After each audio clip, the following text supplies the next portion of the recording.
मैं हूँ मुदस्सर राजपूत। अस्सलाम वालेकुम। ज़िंदगी में जो काम भी आपने करना है उस पर डट जाएं। और सिर्फ डटने का मतलब ये नहीं है कि बस आप ज़ुबानी जमा खर्च करते रहें, बल्कि प्रैक्टिकल कोशिश करें और तमाम वसाइल को बरूकार लाते हुए अपनी मंजिल की तरफ कदम बढ़ाएं। अगर आपके अंदर जुर्रत, हिम्मत, हौसला, यकीन हो तो यकीनन आप कामयाब होंगे। बकौल शायर, जो यकीन की राह पर चल पड़े उन्हें मंजिलों ने पनाह दी, जिन्हें वसवसों ने घेर लिया वो कदम कदम बहक गए। अपने आप को शक में मुब्तला ना करें, बल्कि यकीन में बदलें अपने काम को, अपनी मंजिल को, अपने आइडियाज़ को, अपनी सोचों को। और वो बड़ा ज़बरदस्त है कि खुदा की ज़ात जब रहमत पर आए तो ज़रे को भी आफताब बना देती है। तो अल्लाह ताला की रहमत ढूंढें, अल्लाह ताला का फजल तलाश करें, अल्लाह ताला का करम तलाश करें। अगर आप ये चीज़ें हासिल कर लें तो यकीनन आप एक दिन आप कामयाब इंसान बनेंगे। और ना सिर्फ कामयाबी आपके कदम चूमेगी, बल्कि दुनिया आपको सल्यूट करेगी।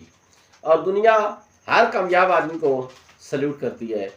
अगर आप कामयाब नहीं होंगे, आप एवरेज ज़िंदगी गुजारेंगे और दुनिया से चले जाएंगे तो कोई फ़ायदा नहीं है। अपने आप को बेहतर इंसान, बेहतर लीडर बनाएं और अच्छी मंजिल तलाश करें। मंजिल से आगे बढ़कर मंजिल तलाश कर, मिल जाए तुझको दरिया तो समंदर तलाश कर। अगर एक मंजिल पर आपको वो जो आपने टारगेट सेट किया है इसको अचीव कर लिया है तो थोड़ा सा टारगेट को और बढ़ाएं और बढ़ाएं, बढ़ाते चले जाएं। इसी का नाम ज़िंदगी है।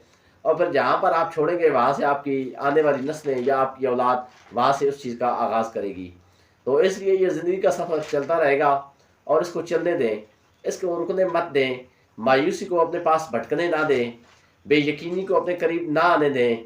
अच्छे दोस्तों को अपने साथ रखें और ऐसे दोस्तों को अपने साथ ना रखें जो आपके अंदर मायूसी फैलाएं कि आप तो मर गए, आप कुछ नहीं कर सकते, आप बेकार हैं। ऐसा नहीं है। अपने आप को अच्छा प्रेजेंट करें, अपने आप को बेहतर साबित करें। और वो किस तरह साबित करते हैं? एक इल्म से, दूसरा मेहनत से, तीसरा मुस्तकिल मिजाजी से। ये तीन चीज़ें मिलकर एक कामयाब शख्सियत बनाती हैं।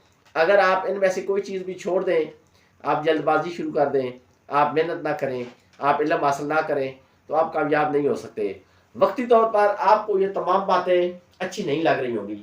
जब कोई टीचर किसी स्टूडेंट को वाइज नसीहत कर रहे होता है, जब वालिदैन अपने बच्चों को बता रहे होते हैं, जब दादा अब्बू अपने पोतों को कोई बात समझा रहे होते हैं तो पोते ये समझते हैं कि हमें सब आता है, दादा जान तो ये तो पुराने लोग हैं, ये पुराने दौर की बातें करते हैं।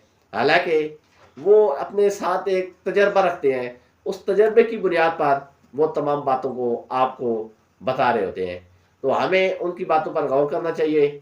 हमें इन तमाम चीज़ों से जो हमारे राह में रुकावट हों उनसे बचना चाहिए। वो चाहे दोस्त हों जो रुकावट का बायस बने, चाहे रिश्तेदार हो, चाहे इलाका हो।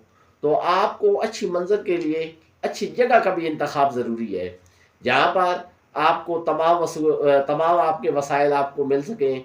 तो तब जाकर आप कामयाब होंगे।